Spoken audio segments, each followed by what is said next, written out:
Do you believe that the Holocaust happened? There's one thing in the world you can never ever question in any way, shape, or form. 6 million Jews died in the Holocaust, and they were all burnt to death. And we're one moment away from it happening again. This is how they control us, this narrative. I'm not saying the Holocaust didn't happen or did happen. I'm not saying 6 million Jews died or more than that or fewer than that died. I'm saying the narrative and the propaganda that they've used is a control mechanism.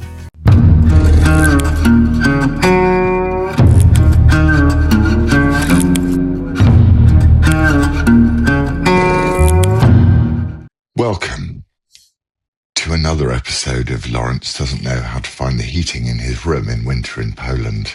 No? Not a good start? No, that's a great start. Why don't you know how to adjust the temperature? Is it not like a thermostat? Oh, hang on. I need to put my phone on Do Not Disturb. 1 second. Yeah. Temperature in Poland. There is a thermostat. It's on the wall over there. I've put it on high. It's freezing. I'm going to let you in on a little secret. Yeah. I have...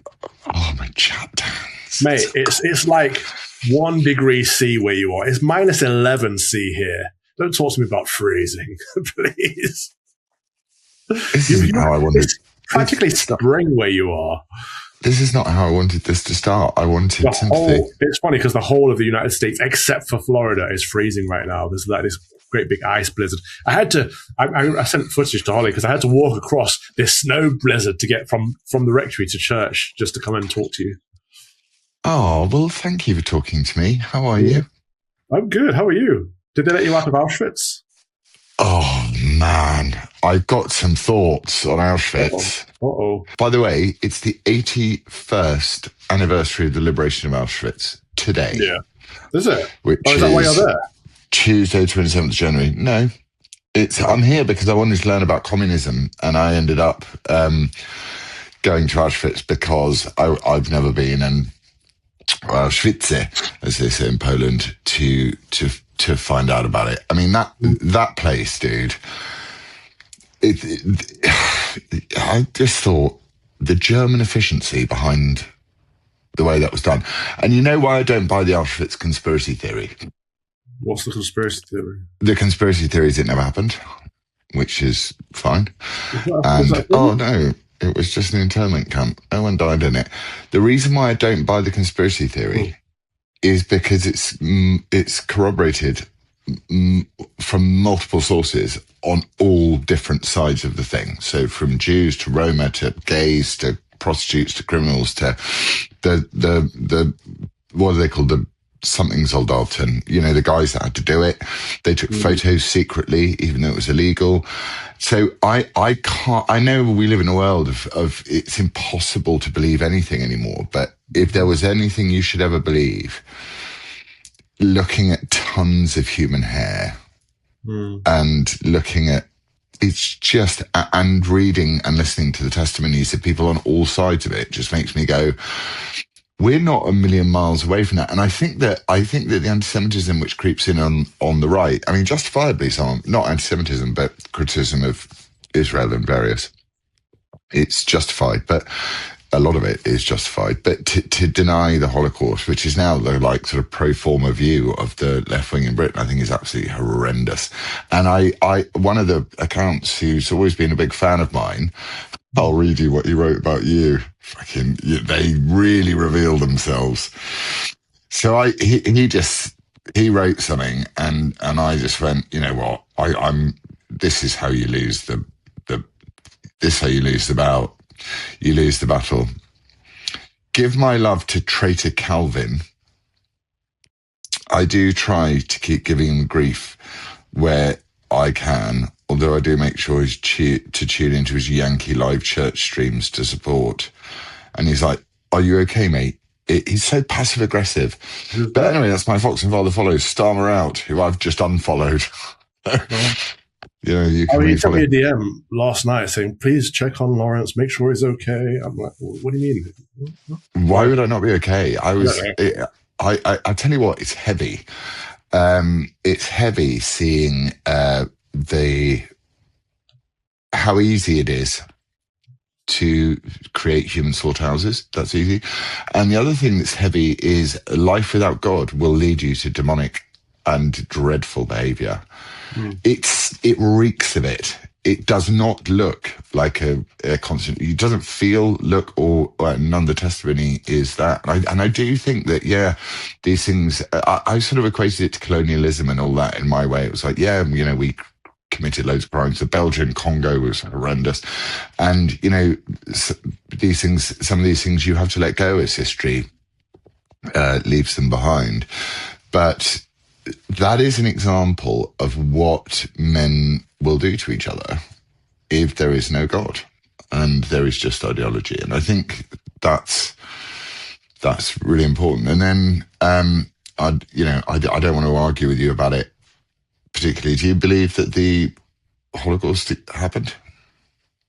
My major concern is it has become an ideology in and of itself.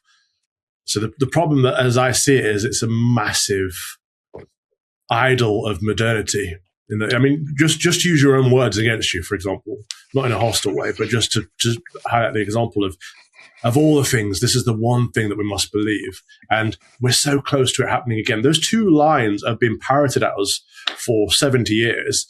And it's become a religious artifact. Like, there's one thing in the world you can never, ever question in any way, shape, or form. 6 million Jews died in the Holocaust, and they were all burnt to death. Like, and we're one moment away from it happening again. Like, this is how they control us, this narrative. I'm not saying the Holocaust didn't happen or did happen. I'm not saying 6 million Jews died or more than that or fewer than that died. I'm saying the narrative and the propaganda that they've used is a control mechanism. And that's something we should... Everything should be questioned, and we're a million miles away from World War II, from the whole thing of it. Really? Yeah, 100%. Really? 100%. We're closer to a civil war than a World War II situation. I've asked every single Polish person of a certain age since I've been here, because I thought it was major propaganda that the West is being told Poland's worried that it's going to get invaded by Putin. I'm like, oh, bollocks, he's not going to invade Poland. Don't be stupid. Every single Polish person of a certain age who I've asked, who can speak English, has said, yes, we are very worried that we'll be invaded by Putin. Everyone, right? Sure. So, yes, I understand that. Well, it means that propaganda works both ways. Okay? Exactly. It means that the propaganda is working. It doesn't mean that Putin's about to invade Poland. With what army? He's barely surviving on the front of the Ukraine, for goodness sake. He's not about to attack Poland. But if he was, with which forces? This is the constant propaganda. We're hearing it in the UK now. We're about to be conscripted to fight against Russia, for goodness sake. No one would join the British Army to fight against Russia. No one. I'm telling you, I just think the closer you get to something, you know, have you ever been to Auschwitz-Birkenau?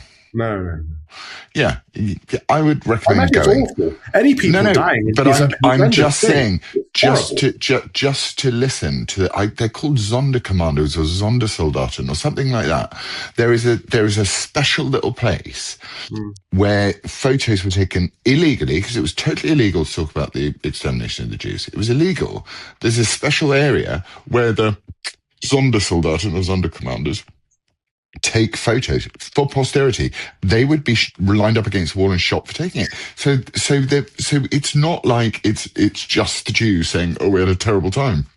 No, it's the whole of the liberal Western democracy. It's the whole of the West. It's the whole of our society, and it has been the main worldview, the predominant worldview that's been propagandized for a long time now. I just can't stand the emotional manipulation of it all. People dying in wars. Okay, let me ask you a question. Why would people? Okay, let's assume the whole thing's conspiracy theory. No, actually, let's go backwards. Let's assume the Holocaust happened in all its horror, and maybe it's been overblown in some other ways. Why do you think mankind would decide to choose this one event as an exemplar of what man is capable of? Why do you think we would do that? Unless it was that we are that close to it happening again. I don't know what any of that means. I really don't. Okay, so why do we not choose? Like in football, we choose Hillsborough. Hillsborough.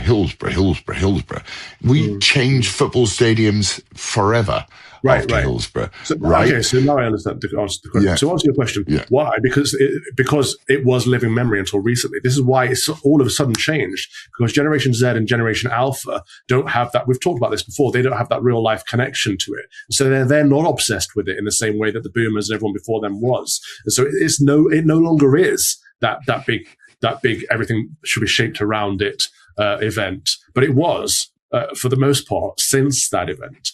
And the liberals have used it to attack nationalism, as in anyone that's remotely patriotic for their own country is bound to lead to fascism. This is how the Nazis came about, which is just stupid. It's poor logic, but it's what's been used by the libs to attack conservatives and nationalists and patriots for 70 years, which is why we're in the mess that we're in, where globalism is the only acceptable worldview, and why all of the Western countries are literally dying out and may not even survive our lifetimes.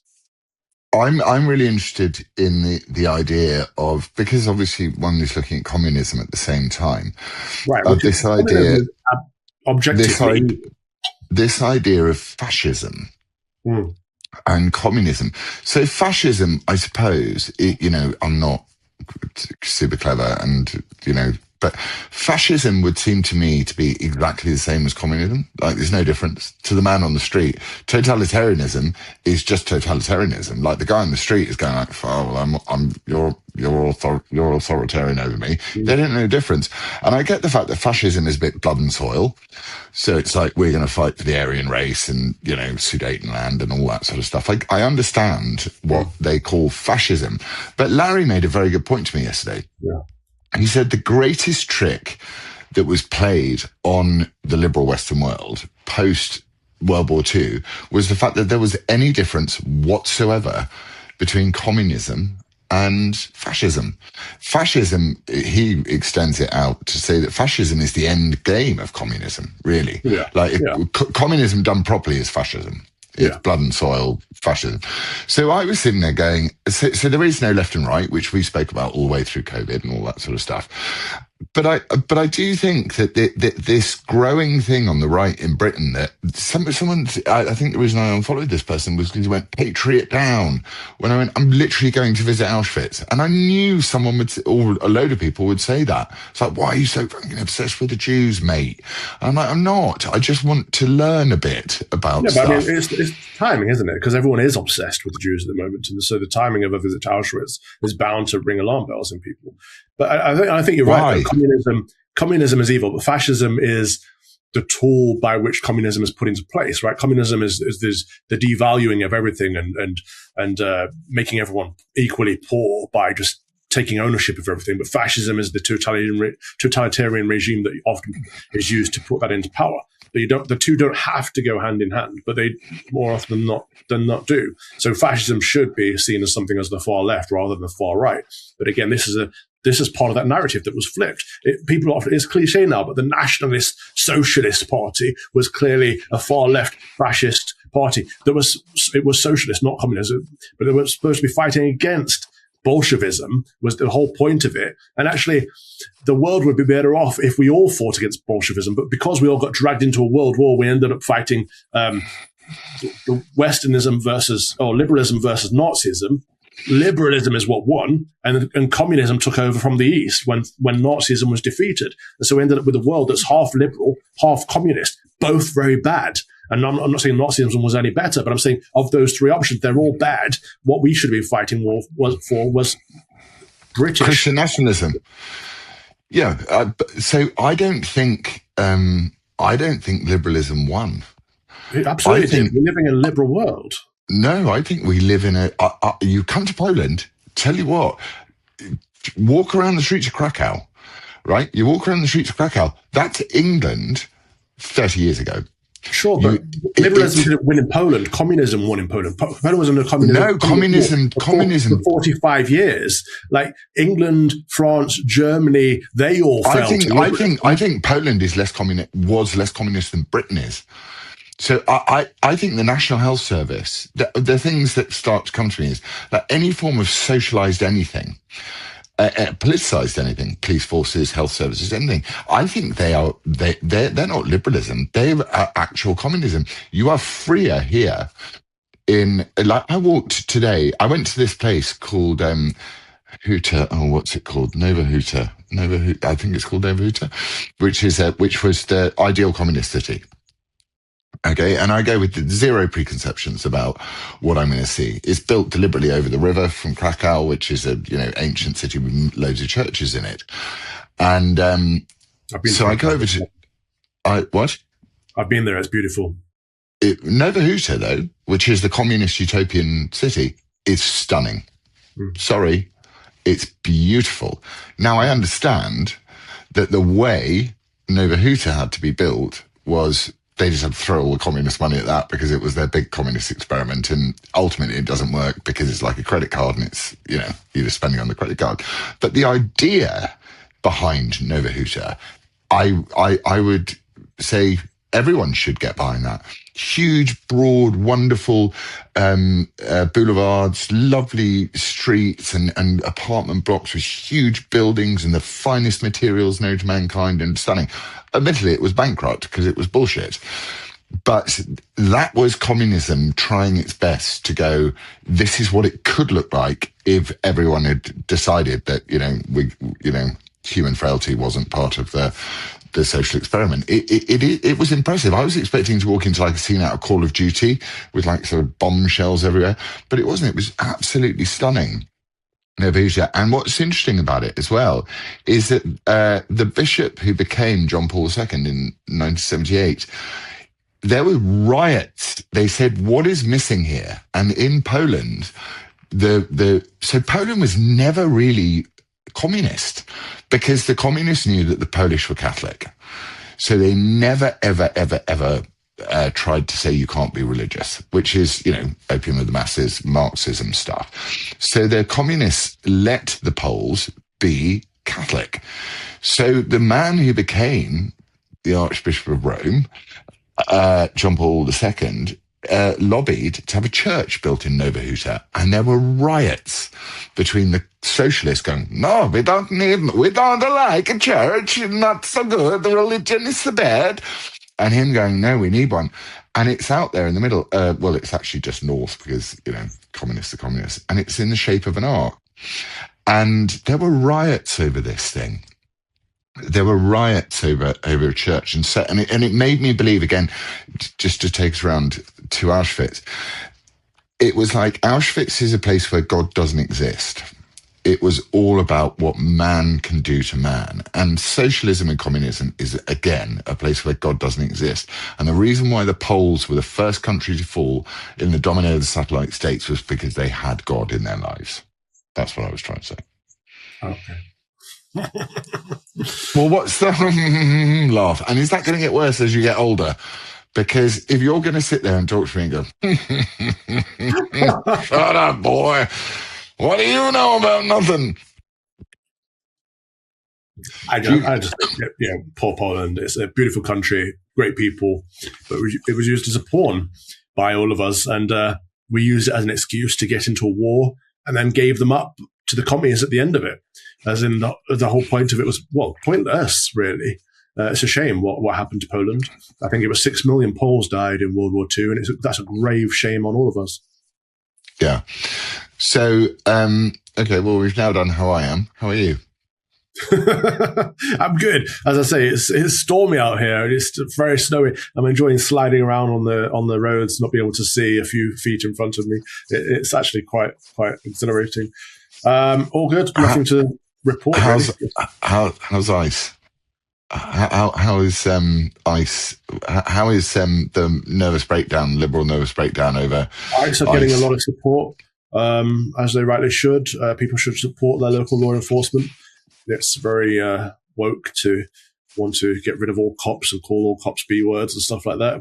I thought we did away with all that over COVID with the George Floyd situation, but apparently it's back.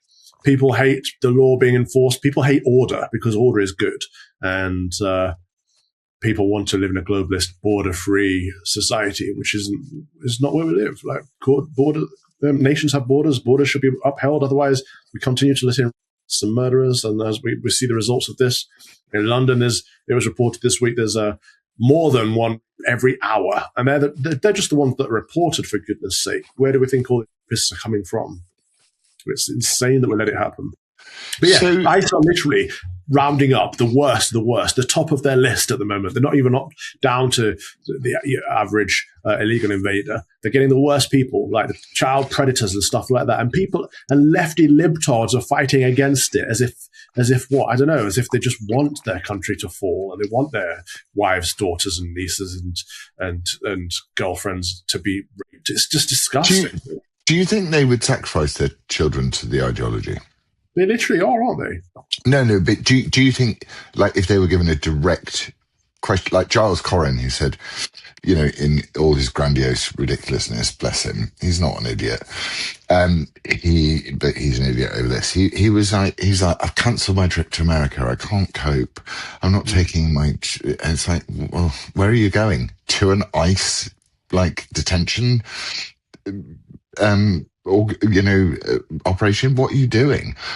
But the virtue signaling over ICE is fascinating because it draws out the very soft, wet conservative types as well.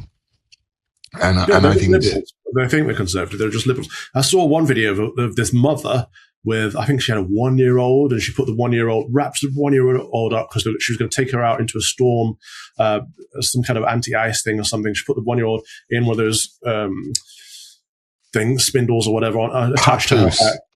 Yeah, and the caption was like, because my child is not more important than anyone else's child, as in she must go and do it because, I'm like, no, your child is literally more important than everyone else's child. That's a basic human nature calculation. Your child is the most important child in the world to you, or at least they should be. If they're not, there's something wrong with you. You're a bad parent. It's suicidal, isn't it? The combination of self-loathing, open borders, self-loathing, and this thing of going, we're going to give the anointed class of immigrant who has done, all they've done is broken the law until they've arrived in our country to somebody. And there was a judge today who said, I don't want his immigration status revealed. And it's another like, Pakistani man who's been raping a teenager. Was she 12 or 14? Doesn't matter. And yeah, you're right. The judge released the fact that he's an asylum seeker. This is bad. Yeah. But what is it about people that go, what is it about your everyday average person that goes, absolutely, we must give this law-breaking man who comes from Pakistan, which apparently, as far as last time I checked, was not, on the world list of places you can never visit. You know, people fly back and forth all the time. He's an asylum seeker. He breaks the law to get into the country. He arrives, someone, and a judge sits there and goes, we're not going to reveal his asylum status. While the poor English girl, who's been our own, is having to fight for justice. And I just think that is national suicide, to hate yourself that much that you would allow that situation to take place. To me, is just, it's beyond unbelievable. I don't know how or why anyone in Britain would tolerate it. The same as me and my son and the vaccine thing. It's like, I've got people going, you're a terrible father, jab him, I hope he fucking dies from the jab. I'm like, obviously my Twitter trolls are my Twitter trolls, it's fine. But I'm like, there are some of you that actually believe it. There are some of you that would go, if there are a few children that die as a result of the vaccine, but the vaccine is very good overall, it is fine. We'll kill them. And I'm like, you walk among us. You fucking walk among us, these people. And that's what I find terrifying. Yeah, Daily Mail wrote an article about me. Someone sent me the article. It's like Laurence Fox in Unhinged. I mean, they always say whatever I say is an unhinged rant. But they had Laurence Fox in Unhinged rant about people who are jabbing his son without him knowing. And I'm like, well, that's not an unhinged rant. That's me being a father. Quite hinged. That's quite a reasonable thing to be upset about. Someone injecting your child with a medical intervention without your approval. That's quite ordinary. I've just got the email response from the school as well, and I know what it's going to say. and I know exactly what it's going to say without reading it. It's going to say, it's not our fault. Well, actually, I probably shouldn't prejudge it. It's not our fault. It's National Health Service. They chose to do it. Also, by the way, you're not really his dad. We are. Like, fucking hell, man.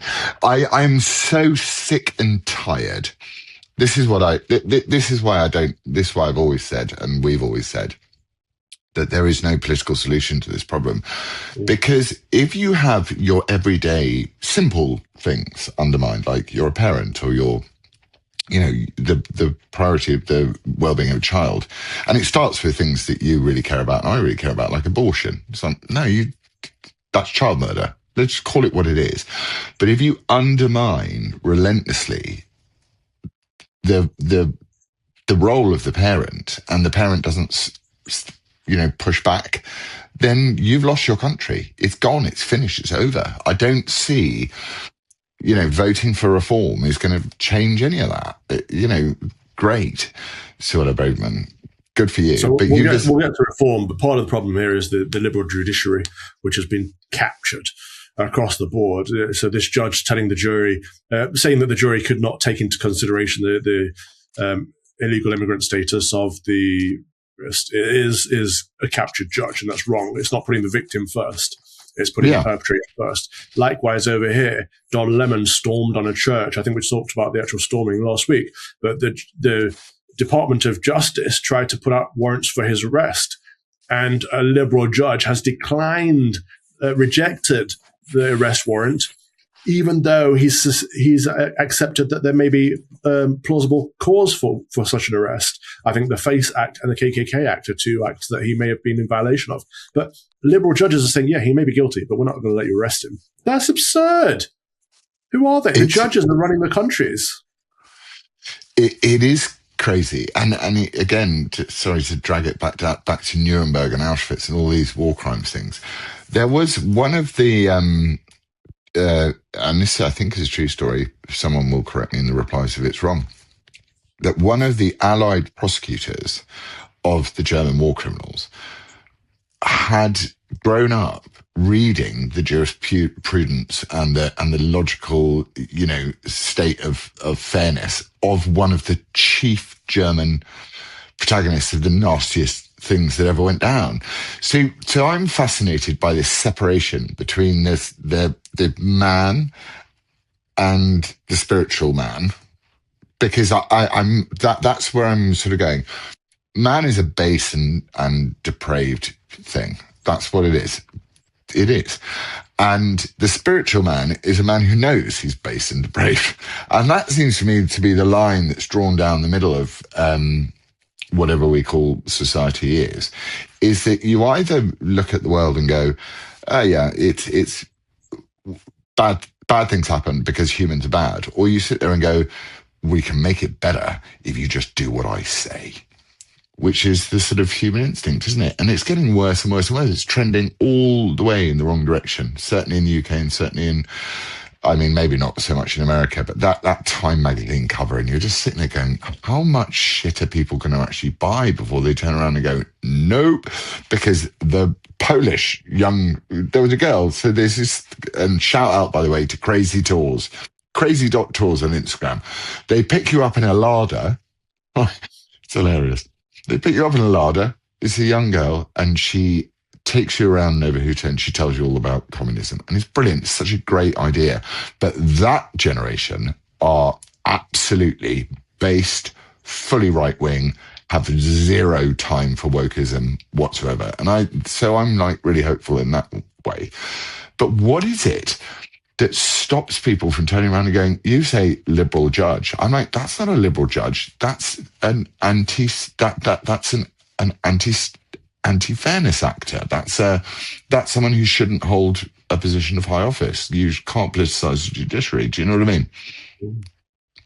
Yeah, I do what you mean. But they are. But they are liberals, and they are because they feel they are being fair because the only good side is the liberal side, is their side. So what is a liberal? Tell me what a liberal is.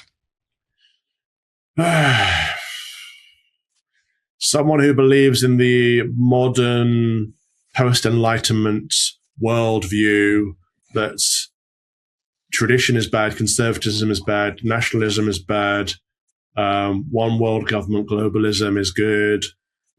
People should be able to live wherever they like because it's not their fault where they were born. Women should have freedom to choose whether to kill their own baby or not because no one else gets to tell them what to do with their own bodies. Like it's freedom to sin. It's slavery of sin, really.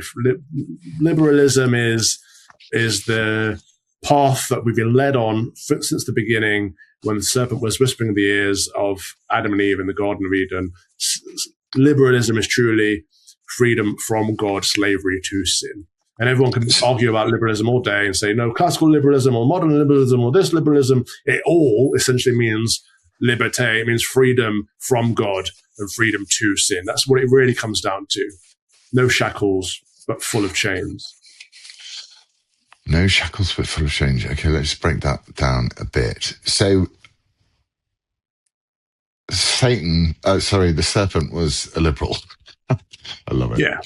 He was the first liberal because he didn't want to live by God's good order. But then how does that fit in with the acknowledgement of sin? The fact that we are sinful. We sin all the time.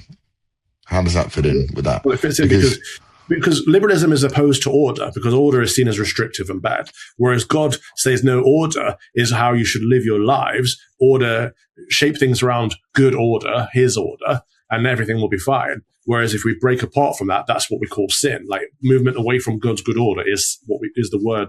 The word is sin. So that's what it is. Like sin isn't just an abstract word for all things bad. It's things that move us away from God's good order. Well, the Nazis seem to have some pretty good order in there. Well, they had order, but it was their order, not God's order. Like some of it would have aligned, some of it wouldn't have aligned, like all things man-made. Our purpose is to align ourselves with God's divine will, not our will. And what is God's divine will? If you look at the starting points of Nazism, some of them you would agree with. Some of them would make sense. Like people, they burn books. Yeah, which books were they burning? The books that we're now seeing back in schools, convincing children that boys can become girls and girls can become boys, and perversions and all kinds of evil stuff. That's the books that were first burning. So you could align with that and say, well, that makes sense. But then you fast forward to Auschwitz and say, okay, well, that's clearly not within God's good order. So with any group of people, you can find things that you can see that would make sense as things that would not make sense.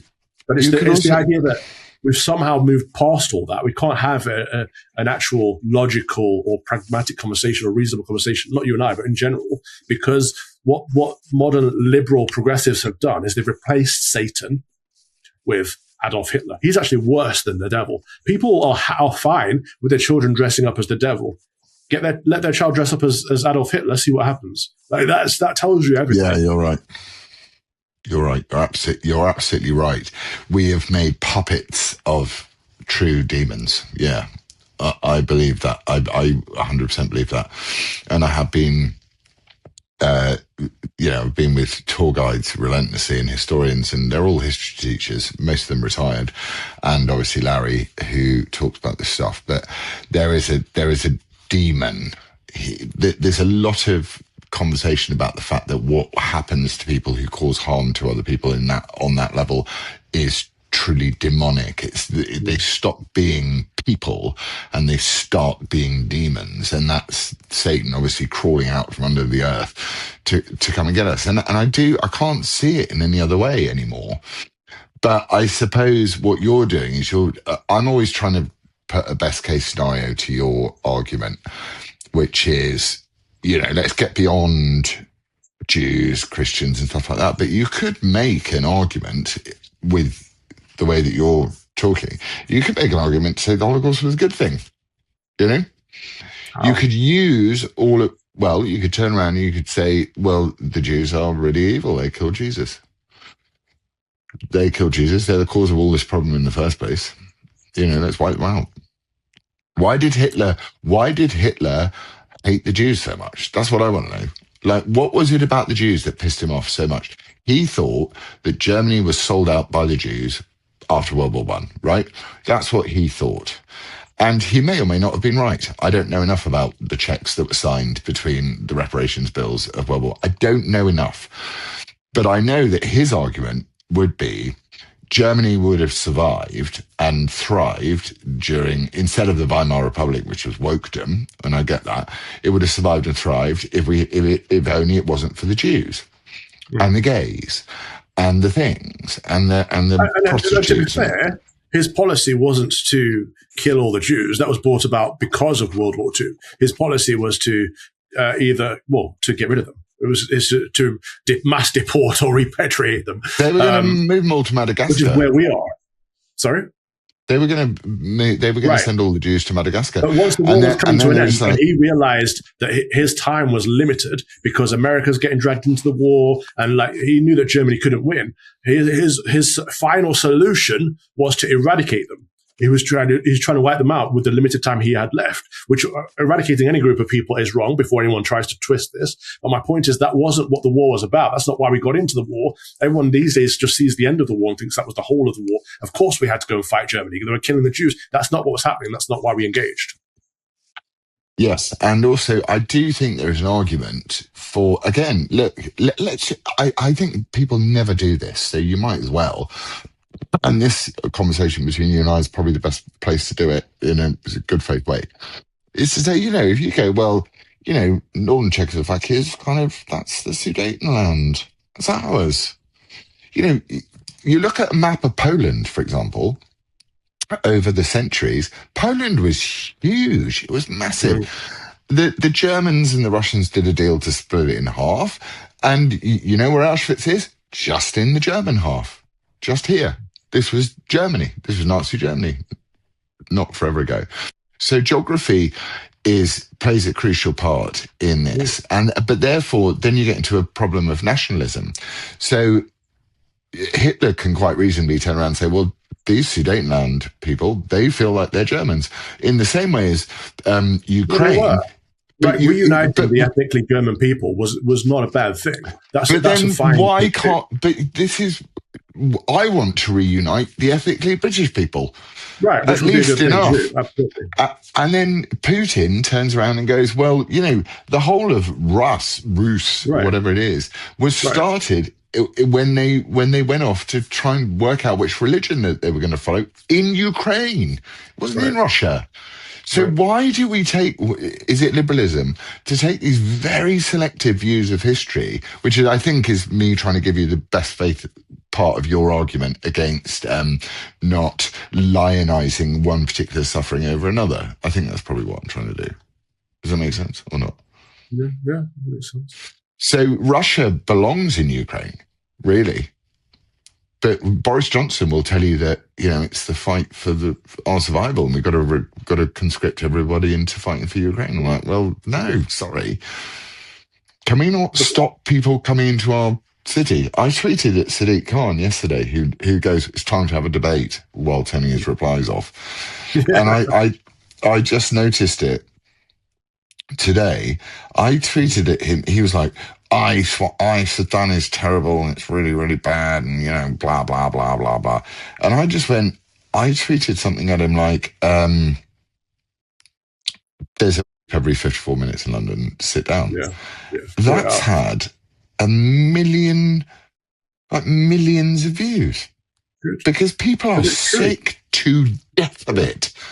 Look at what's happening here. ICE are trying to arrest people, and some people are coming out and fighting against ICE. Imagine fighting against the law enforcement of your own country. But worse than that, there are all these signal group chats, which is basically insurrection of people orchestrating attacks on law enforcement officers, and people within those group chats are elected representatives. And this goes all the way up the chain. It's like there are people directly linked to Tim Walz, who was almost the vice president of the United States, for goodness sake. This is deep state 101. The swamp is heavily involved in this, but worse than all of that, worse than the liberals or the Democrats or whatever, actively fighting against and promoting insurrection, whilst at the same time, when they're in power, locking anyone up that even thinks about anything remotely linked to that. The worst than that is the Republicans do nothing about it.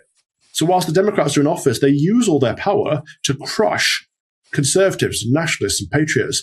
Once the Republicans get into power, they don't crush the commies, they don't crush the Marxists, they don't crush the libtards. They say, "Oh, we're launching an investigation." consultation. We'll write a strongly worded letter. People like because Pam Bondi need to go they, have a full-time gig on Fox News and get someone in who's going to do the job. They're atrocious. but they're not. This is the other thing. So, and then they get called fascists. If only they were a little bit fascist. My gosh. I know. I mean, there is that. But logically extend the argument out of what I want to see happen in Britain. So I don't want to see Nigel Farage and the ex-Tory party rebranded to come in and sit at the establishment table and do exactly what they did for the last 14 years again. I don't want to see that. The Conservative Party with extra steps. That's what the Reform Party has become. It's a joke. With slightly different colouring on their rosette. And it was all inevitable. You and I sat there with Suella Braverman this time last year, and she was asking us what would be a good time for me to jump. Like, we know these people are all jumping ship because they are addicted to politics, they're addicted to power and influence. It's their world. People may think, or they themselves may think, that they want to make the country a better place, but really and truly, they just want to keep a job in politics. That's what it's all about, all of them. Yeah, I agree with that. But so what about the idea of, and I was messaging this on the group that, with various, people that matter.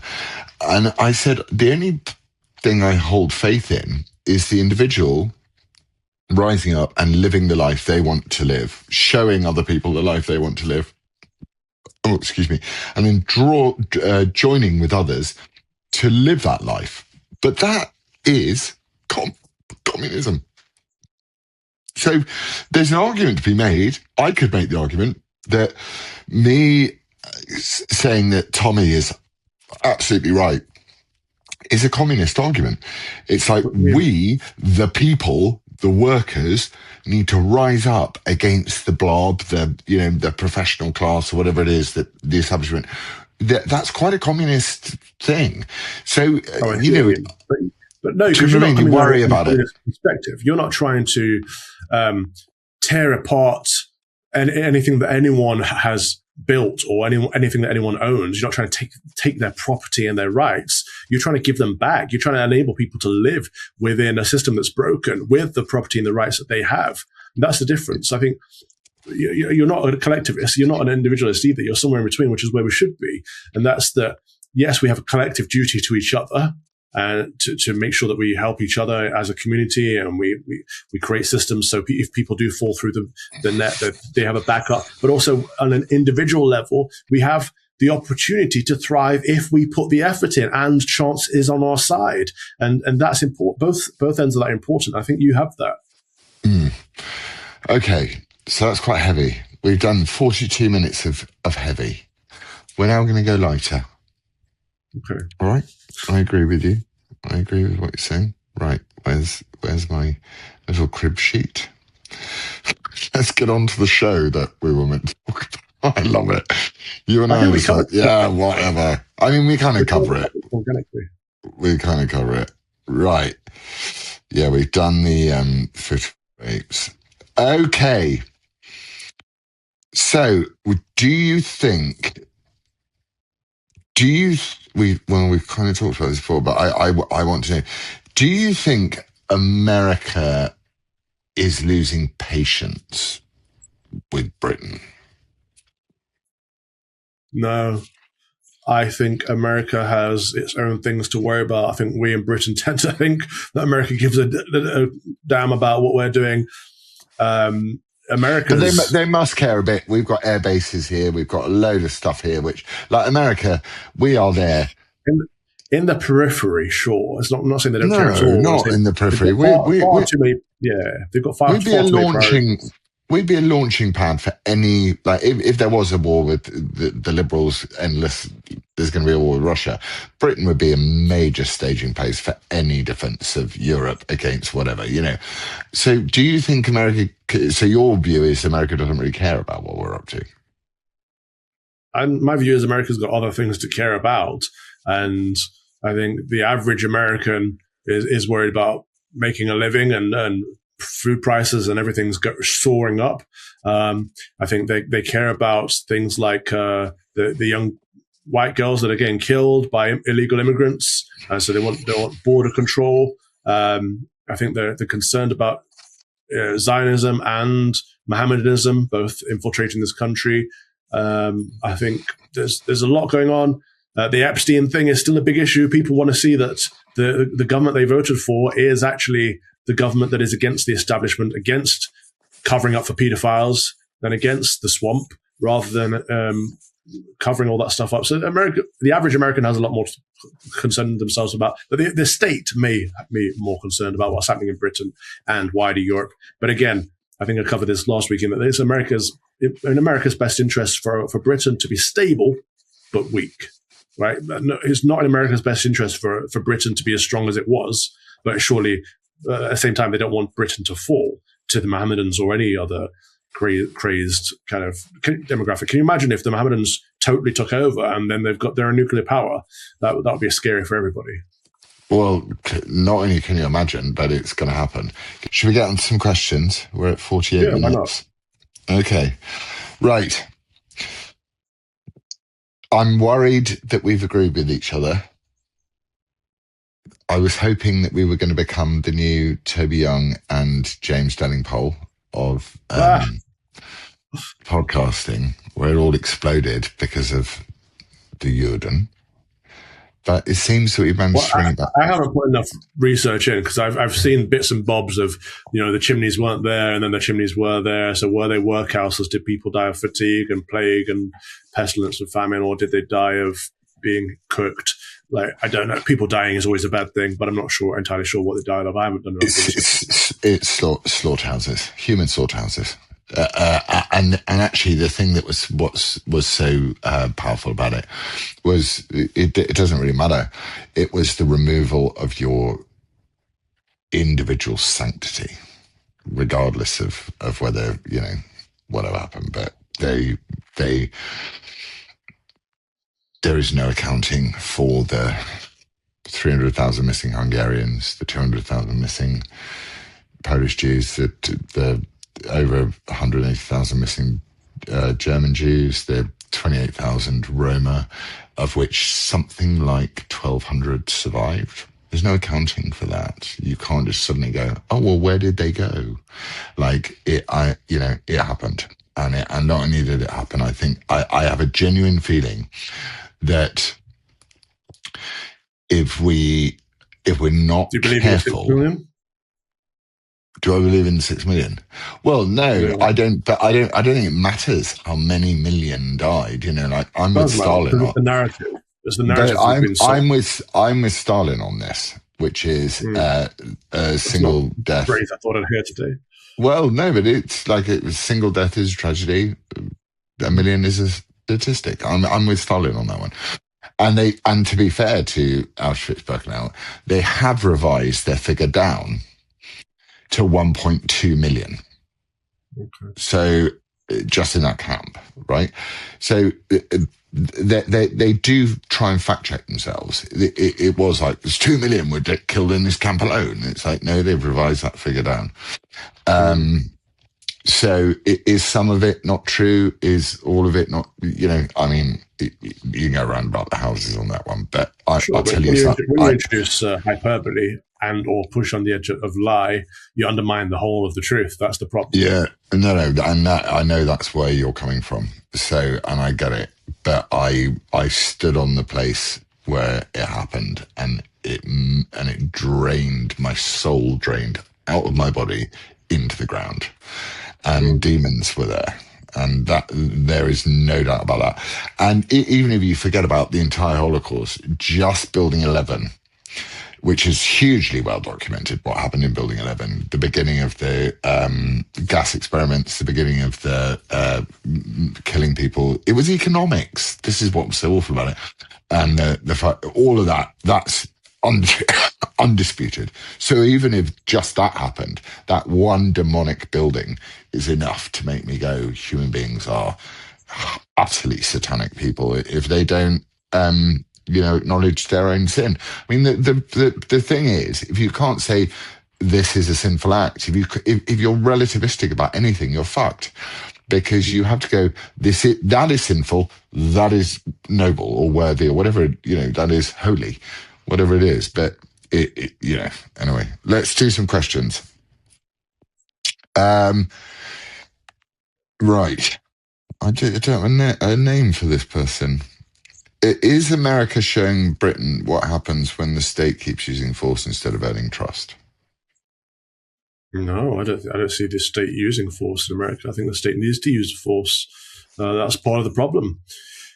When we see what's been happening with the church riots, for example, like force should be used. But what about so what law enforcement positions do ICE have? What does ICE stand for? What does it stand for? Sorry, I can't remember. What does ICE stand for? Immigration and Customs Enforcement. So there are jobs going here in Grand Rapids, actually, and I've recommended if people are looking for work in the area, it's a good job to get on the ladder as a civil servant. But yeah, enforcing immigrations, right. So should they have guns and be out there in the public area? All law enforcement should have guns. Absolutely, it's the American way. I'd be interested to know. Actually, I might find out. I might read up about it and find out what the difference in responsibilities, capabilities, and duties that ICE have ahead of your natural, like the difference between state police and sheriff's departments in America. Okay, this actually does have this is Civic Duty _UK. With rising crime figures and so much focus on policing speech online, do you think the British state has lost sight of its core duty to protect the public? Good question. It is, absolutely. And yes, it has. The state seems to want to protect itself. The establishment wants to promote and protect itself, and it's no longer protecting the people. And it sees itself as an arm of the globalist elite. The Davos WEF agenda is that everyone can come on in. Why should you not get benefits? Why should you not get all the freebies that you haven't paid into that other people are paying for? So I don't see the British state protecting the British people very often, unfortunately. Yeah, I find it insane that the people that we pay to look after our best interests act in direct contravention to our own best interests. I find that stunningly weird.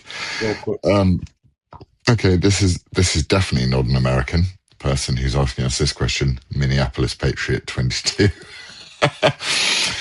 Minneapolis Patriot 22. Midwest Patriot. Sorry, my bad. After the Minneapolis shootings and the backlash against federal agent, has the U.S. immigration enforcement gone too far? That's a no from you. Look, it's hard work to enter this country legally. As someone who's done it, I can tell you, entering a country legally is difficult. It's expensive. It's time consuming. You have to have lots of evidence and people to verify that you are a good person, that you're going to contribute in this way, that way, and the other. Like, for people to undermine that and enter illegally and just do whatever the heck they want. Of course, the law should be enforced. Of course, that we want equality under the law. That's fairness. So I suppose, no, it's not gone too far. I don't think it's gone far enough. Minneapolis is full of corruption. It's a fraudulent place. Like the average Somali has a sub retarded IQ, right? So the average Somali is less mentally capable than a retarded person. But right? I think that all this fraud on their own. Ayaan Hirsi Ali is Somali. She's pretty smart. Do you understand the term average, Laurence? Yes, I do, but I don't believe that God. So not every Somali isn't an argument. I'm just saying I don't believe that God threw a bunch of thick people onto the east coast of Africa, and they went. No, it's not through God. It's through interbreeding and just a very poor culture. It's man-made. It's not like they're not genetically lower species. It's just they often marry their own cousins and interbreed, like the Pakistanis. Like, of course, you're going to have a lower IQ, and it's statistically true that Somalis have a low IQ. Was it 67 on average? I think, and 69 is the average of a retarded person. So Somalis are, on average, less mentally capable than a retarded person. So they are sub retarded. So that my point wasn't that they're thick. My point was that they're too thick to be doing all this fraud on their own. And so people like Tim Waltz and Ilhan Omar are helping them out, if, at the very least covering for them. And so that all needs to be exposed. Well, I can see this episode being suppressed, so thank you. But, I'm a free speech guy ahead of everything else. What would you say to someone turning around to you and saying, you picked out two communities, not communities, I hate the word community, two bunches of people, and you picked out Pakistani people, Pakistan, specifically Pakistani immigrants to the UK and the West generally, and Somalis, and I'm very much of they're not sending their best. I'm very, very, very much that view. We saw that video. That's the problem. They're just not very good. Well, do you not think that road leads somewhere pretty tricky? And that if I threw you into... I've said all along, I don't want any more Pakistani Muslims in Britain. I don't want any more of them. In fact, I think they should all go. I'd be happy to deport and repatriate every single Pakistani Mohammedan in Britain. Every single one. Every single one. Yes, I would say if your particular demographic accounts for 5% of the population, what about if that 5% of the population is responsible for 65% of the child sexual abuse, we cannot afford to have any of you in. Just by sheer data, sheer logic, you've got to go for the safety of our girls. But why wouldn't you adopt a selection system like the Nazis did? To say, okay, so, the Nazis did it in a horrendous way, but why wouldn't you turn around and say, okay, well, do you see, what is your priority? Is your priority your, there will be in amongst the whole Pakistani Muslim diaspora, there will be a load of people who are really sound. And I don't want to kick them out. That's very unfortunate. But that's the price. That sounds kind of authoritarian. It sounds absolutely kind of authoritarian. I don't care. I do not care. I think the safety and well-being of our young girls is paramount to a few sound Pakistani Mohammedans getting to stay. That's not to say that you can't get rid of them, but should there not be, and we should, I couldn't agree with you more, that we should deport, or, we should go, by the way, it's okay to single out a certain group, Pakistani Muslim men from in and around Mirpur, who are absolutely hell-bent on interbreeding and not integrating and all that. So I'm very with you there, but I'm not when it comes to saying, well, it just has to be a broad brush, because I do think that in this world, there are genuinely people who are really sound, who come from communities we don't have time for that. Maybe in the future, once we've resolved the situation, we can well, maybe you deport all and then you say, come back. But we're not there right now. We're not there. The irony is you went all blurry and started sounding like a Somali, which was funny. That did make me giggle. Oh, what's happened to your face? You're still there. Okay, right. I'm proving myself to be a libtard again. God, I'm sorry. Right. This is what actors used to be like. It's like, oh, fucking actors, liberal twats. And I'm like, I'm Adolf Hitler to these people. Anyway, fuck them. Who cares? Right. I know, it's crazy. Brit Observer, 87. For our children and your own, do you worry about the future of the UK? And what do you tell them in this unstable time? Right, you've got kids. You can start with that one. I don't. I point out, so when one of my sons, when I'm stood outside with my phone in my hand in London, Sadiq Khan's great city in the world, and I take my phone out, my son goes, Dad, put your phone away. That's like the new iPhone. Put it away. And I'm like, why? And he's like, someone's going to nab it. And I'm like, oh, let them try. And he's like, no, but you don't want to cause a problem. And I'm like, darling, I grew up in a country where you were mugged incredibly rarely. It was an incredibly rare thing. And what I say to my kids is relentlessly, is it's not normal. So I don't make a value judgment because I don't want to put into their head, because, it's difficult for kids to be able to, kids don't understand the concept of racism. It's hard for a kid to understand the concept of racism, for example. So you have to explain to kids that it's okay to see people from different cultures as different. That's okay. And then you have to understand what normal for you is.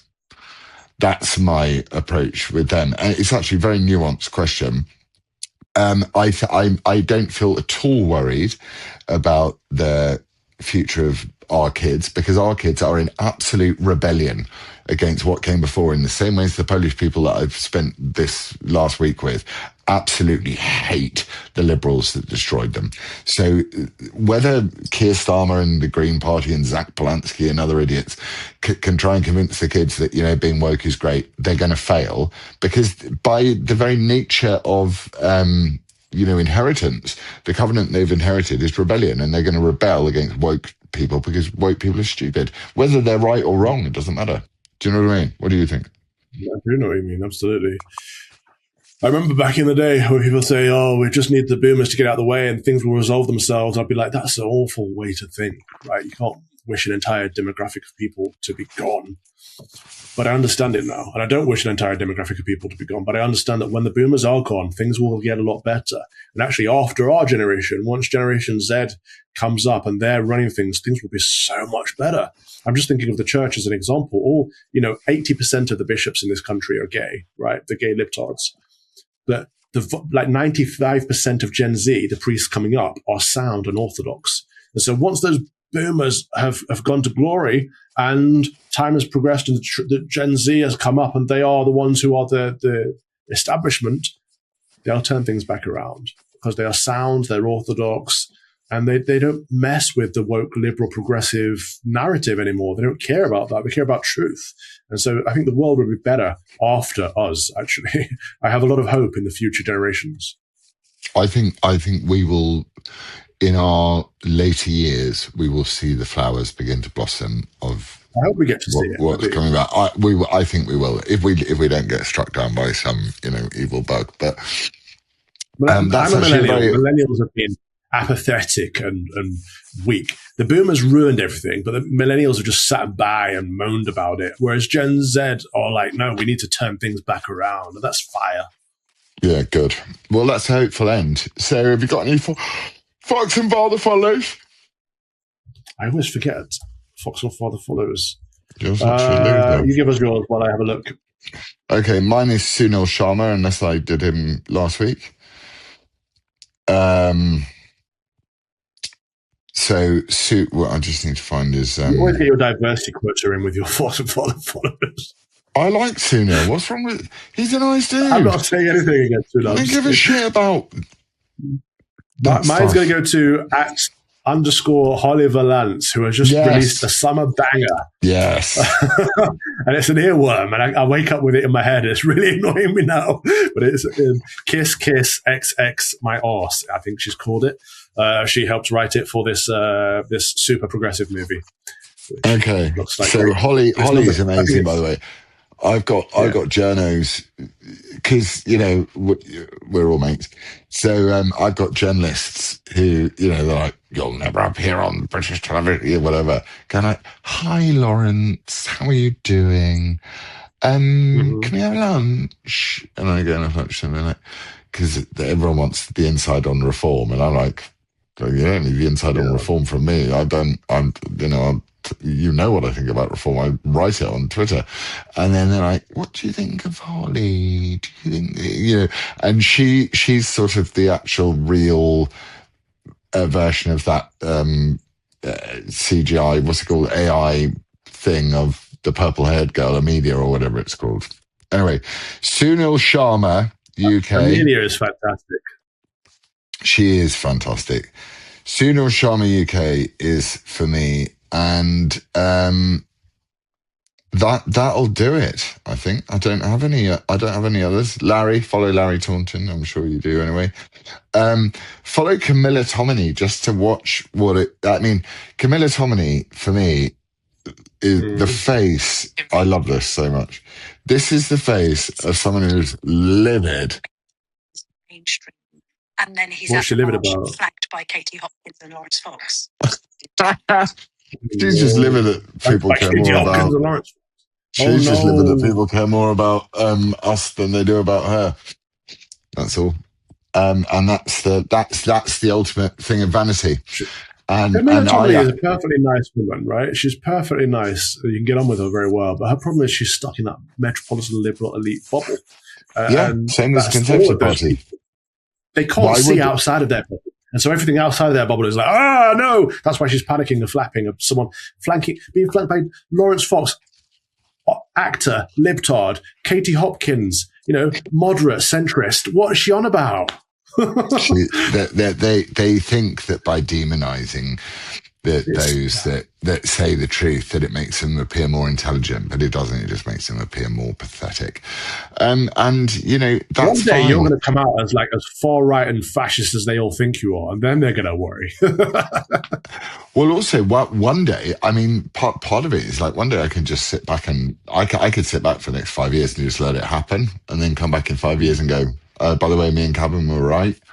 But have they ever watched you speak? Have they ever listened to a word you say? You're entirely considerate, compassionate, moderate in all of your stances. If anything, you're too far to the left on some of them. Yeah. I don't understand how. In what way are you a Nazi?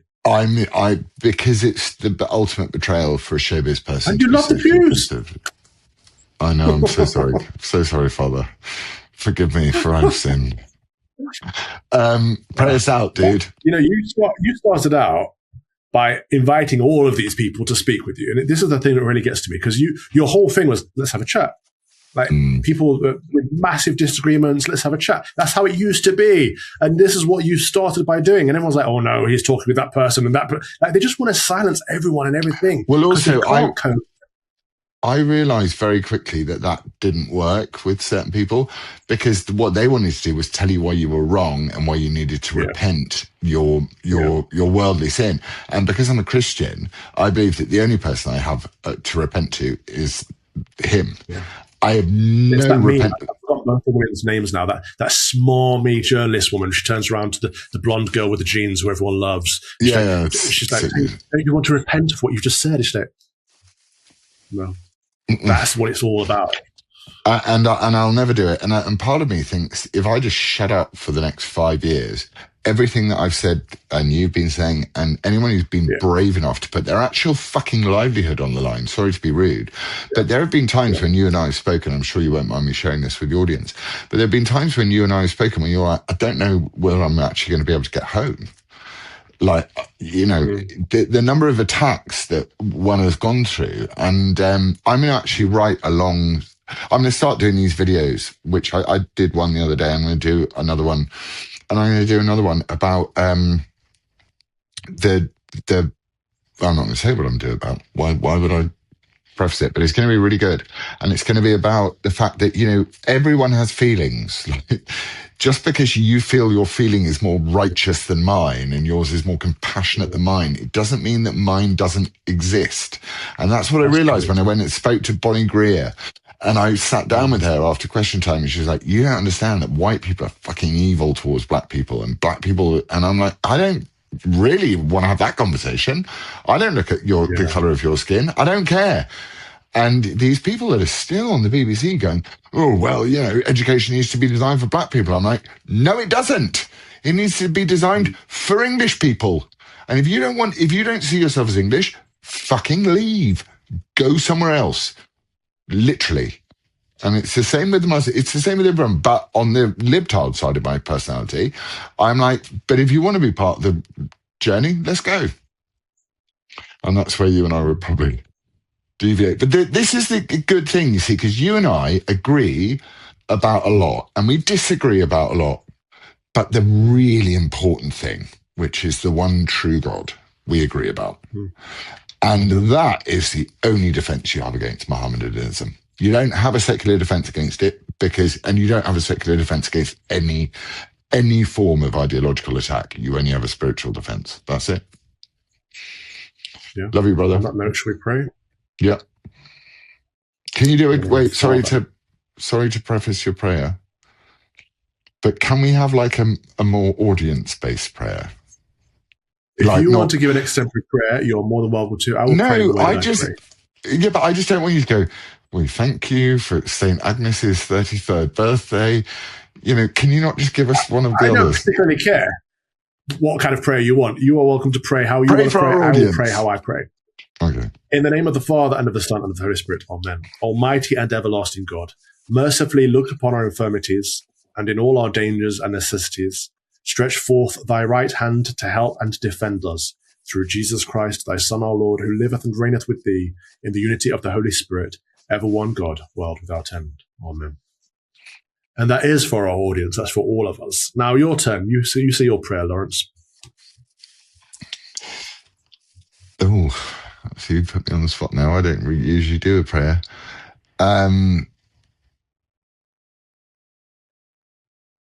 Dear God, please teach me to be grateful for the many blessings that I choose to ignore in the place of suffering. Amen. Amen. Good prayer. But it wasn't for our audience, was it? Well, it was, because I hope our audience say the same thing. Well, no, but no, it was, because it's if we just stopped for a second and looked at how brilliant our lives were, instead of looking for all the things that piss us off. Like, it's okay. I think it's okay for you and me to sit down and talk about the things that piss us off. If we just stopped for a second and thought, our health, our wisdom, the fact that the heating doesn't work, whatever, we would live. I was reflecting on this because you're absolutely right. I was in my car, in my truck. The blizzard's like, I literally can't see in front of me. I'm sliding around and it's all pure white and the sky's white. And I was like, this is bliss. I'm living my best life. This is great. And juxtaposing that against the first friend I met out here died recently.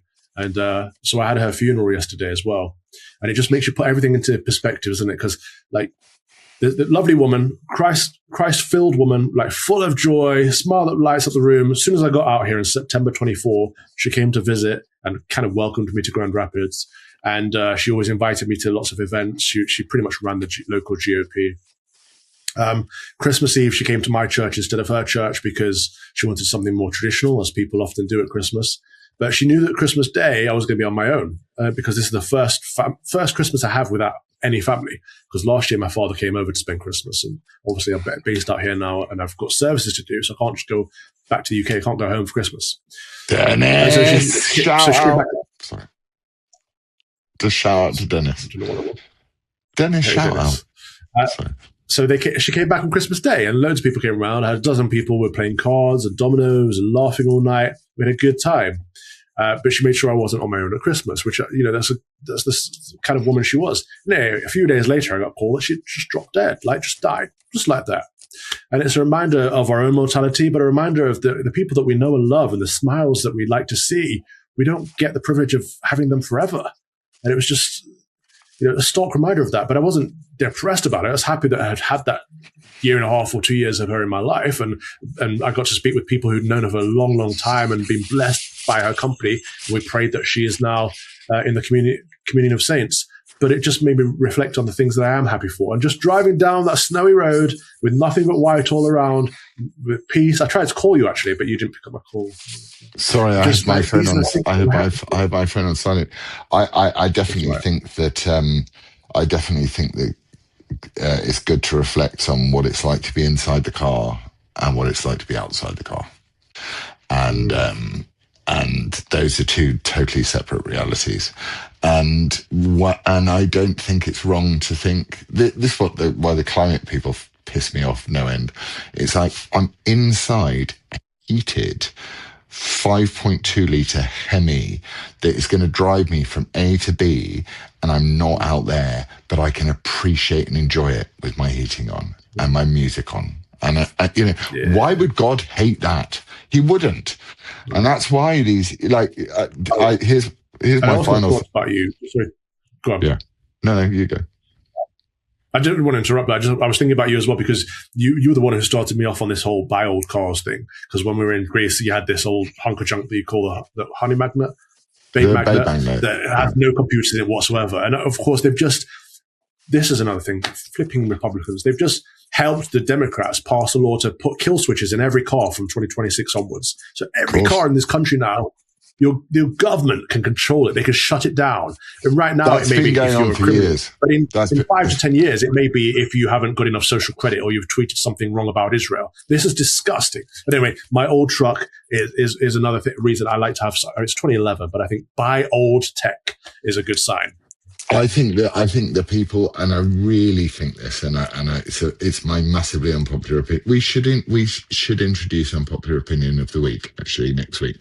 My unpopular opinion of the week is that people think that they're not totally surveilled, and that the government doesn't have all access to everything they ever do, and that digital ID hasn't existed since the iPhone was invented. That's my unpopular opinion. So I'm sure you've seen the picture of Netanyahu with his camera taped up while he's on the phone. Yeah, I mean, it's all of it. It's the whole thing is insane. But anyway, I love you. Look, we've done 117 minutes. What was that? 1 hour, 17 minutes. You went for a wee halfway through, so. I only went for a wee for 30 seconds. Jesus. I mean, sorry. Larry gets upset when I use the Lord's name in vain. As he should. Sorry. I like that. Larry's there, like. Yeah, he's like, don't do that. And I'm like, why? And he's like, because God is serious. And I'm like, okay, I get it. But if by accident, I will say Jesus sometimes. Sorry. Anyway, again. When are you leaving Poland? Tomorrow morning, really early. And then I'm going to be back. And I've got this really annoying, can you see that? Cut on the palm of my hand, right? And it won't heal. And tomorrow, I've got a wood delivery. And so Lizzie, who's a machine, but you're moving about 3 tons of wood, and I'm slightly concerned that I'm going to. Are you going to say, Lizzie, can you do it, please? Because I've got a paw on my hand. Well, no, I'm going to have to strap it up. But Lizzie's a machine. She literally, out of all, Lizzie is my example of the perfect woman when it comes to how to, like, she just takes no shit from nature. She takes no shit from anything. She just gets on and does it. And we need more women like that in the world. So I'm going to get off the plane at about 8 o'clock tomorrow morning in England. I'm going to go home, and I'm then going to, spend about 5 hours moving wood. But last night, I was annoyed with Larry because he wanted to have a nap because he's got jet lag and stuff. So I went into the local casino, which is next door, and I took out £100 from the cash point, right? Look at this. This is hilarious. You love a casino. I took out £100 from the cash point. And my casino approach is always the same, which is take out £100, bet £100 on your first bet. Oh, wow. Well done. Yeah. So that's going to pay for... Don't go waste it all. Don't go back to the casino. No, I'm not. I'm actually going to go and give it... Well, I don't need to now because it's kind of dinner time. But I would, if I was feeling tempted, I would go and give it to Larry. But I'm a casino's disaster area because what I do is if I win, I walk away. And if I lose, I walk away. So it's double. Anyway, I love you. You too, brother. Have a good one. See you when you're back in Blighty. Yeah, see you later. Bye.